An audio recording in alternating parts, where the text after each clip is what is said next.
हमारे शहर के जो खासदार साहब है इम्तियाज़ जलील साहब, उन्होंने जो PIL दाखिल की है कोर्ट में, जिसमें कि गवर्नमेंट के हॉस्पिटल्स में जो फैसिलिटीज़ है उसकी जो कमियां दूर की जाए, वहाँ पे जो कर्मचारी वर्ग की रिक्वायरमेंट है वो कमियां दूर की जाए।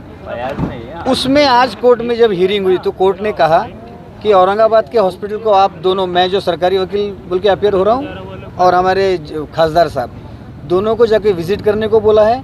हमने आज पूरा उसका जायज़ा लिया है और जो जो कमियां है जो पूरी हो सकती है उस बारे में, और जो कमी होनी चाहिए उस बारे में हम कोर्ट को रिपोर्ट देने वाले मंगलवार के दिन। जाता है इसको। अभी कैसा है कि हम लोग जितना पीछे जाएंगे तो उससे कुछ बनने वाला नहीं है। अब इस PIL के थ्रू जो अच्छा हो सकता है उसके बारे में बात करें हम, क्योंकि इस कैंपस के अंदर कई नई बिल्डिंगें बन चुकी है। आपका बोलना सही है, कुछ दिरंगाई हुई है, लेट हुआ है, बट उसके बारे में बोलते बैठेंगे तो आगे चल नहीं पाएंगे। हुई है कमियां, उसी को दूर करने के लिए तो ये PIL की बात आई है। और कोशिश जो जनहित याचिका मैंने Aurangabad bench of Bombay high court के अंदर डाली है, उसके मुख्य मुद्दे जो है वो यही है कि हमारे पास बिल्डिंग बन के खड़ी हुई है लेकिन डॉक्टर्स नहीं है, डॉक्टर्स है तो कहीं नर्सेज नहीं है, नर्सेज नहीं है कहीं मेडिसिन्स नहीं है, कहीं इक्विपमेंट्स ख़राब पड़े हुए हैं। ये सब चीज़ों को लेकर हमने जनहित याचिका फाइल की थी। आज जब ये अदालत के अंदर PIL आई तो हाई कोर्ट ने बहुत गंभीर दखल लेते हुए ये कहा कि जो नांदेड़ के अंदर हो रहा है, जो यहाँ पर है तो 14 लोग मर गए हैं, तो वो उसके ज़िम्मेदार कौन रहेगा करके उसमें मैंने अदालत को ये बताया कि साहब जो चले गए हैं, लेकिन जो ज़िंदा है उनको हम कैसा बचा सकते हैं। तो हाई कोर्ट ने गंभीर दखल लेते हुए जो एक सिविल एप्लीकेशन मैंने फ़ाइल किया था, अदालत ने उसको जब देखा तो अदालत ने ये कहा कि ये तस्वीरें एक मर्तबा देख सकते हैं, दूसरी मर्तबा देखने के लिए भी दिल नहीं चाहता है करके, कि इतनी गंदगी वहाँ पर है।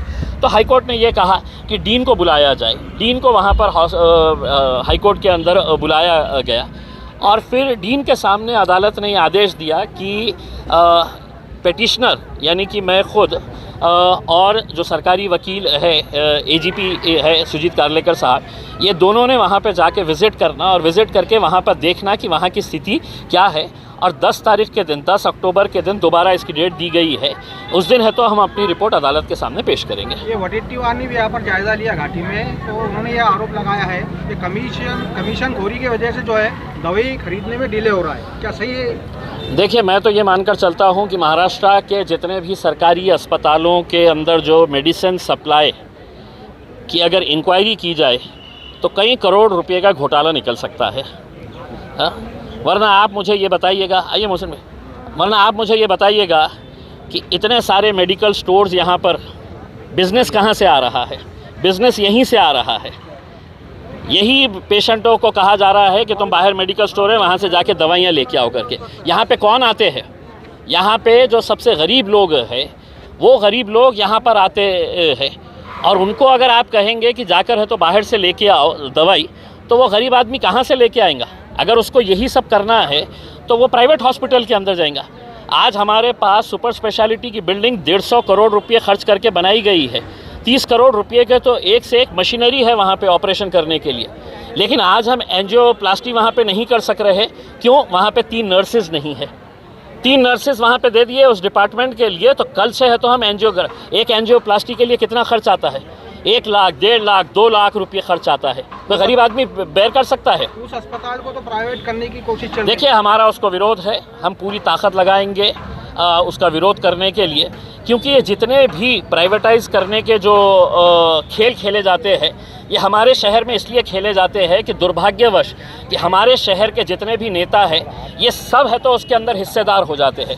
वरना क्या वजह है कि मुझे ही लड़ना पड़ता है ये गरीबों के लिए?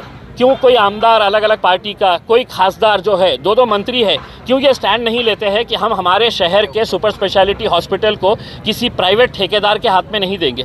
प्राइवेट ठेकेदार लेगा वहाँ पे तो वो 2 पैसा कमाने के लिए पैसा लगाने वाला है, वो कोई समाज सेवा करने के लिए नहीं आने वाला है। और ऐसे 4 सुपर स्पेशलिटी हॉस्पिटल्स बनाए गए हैं। औरंगाबाद में है, लातूर में है, अमरावती में है, अकोला के अंदर है। सिर्फ यही हॉस्पिटल को बेचा जा रहा है, जबकि वो चारों के अंदर सबसे अच्छा अगर कोई बिल्डिंग बनी है, सबसे अच्छे इक्विपमेंट जो है वो हमारे पास है। वहाँ पे क्यों नहीं बेचा जा रहा है? क्योंकि यहाँ पर जो आवाम है वो भी है तो खामोश बैठी हुई है। यहाँ के जो नेता है वो भी खामोश बैठे हुए हैं, उन्हें भी कोई लेना देना नहीं है। लेकिन हमारी जो लड़ाई है हम लड़ते रहेंगे और उसको रुकाने की पूरी कोशिश करेंगे। हिसाब मिल जाएगा आपको लगता है? सर मेरा काम ये है लड़ते रहने का। उसके अंदर कहीं पर कामयाबी मिलती है, कहीं पर नहीं मिलती है। अगर जनता खड़े रहेगी, अगर गरीब आदमी को ये एहसास होगा कि मेरा हॉस्पिटल किसी प्राइवेट प्लेयर को दिया जा रहा है जो यहाँ पर सिर्फ मुनाफा कमाने के लिए वो हॉस्पिटल ख़रीदेगा, तो हो सकता है जब सब लोग हाथ से हाथ जुड़ाकर एक बड़ा आंदोलन उभा करेंगे तो सरकार को भी मजबूरन इसके ऊपर फैसला। देखिए ये सभी लोग जानते हैं, आप खुद एज अ पत्रकार आप जानते होंगे कि यहाँ पे आज से 3 साल पहले घाटी के अतराफ़ में इतने सारे मेडिकल स्टोर्स नहीं थे।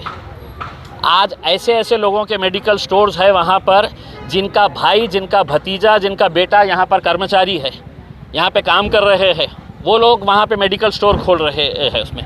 यानी कि वो जानते हैं। वरना घाटी अस्पताल के अतराफ़ में मुझे बता दीजिएगा 3 किलोमीटर, 4 किलोमीटर या 5 किलोमीटर के अतराफ़ में कि कौन सा बड़ा हॉस्पिटल है कि जहाँ से पेशेंट आके यहाँ से दवाई ख़रीद के लेके जा रहा है।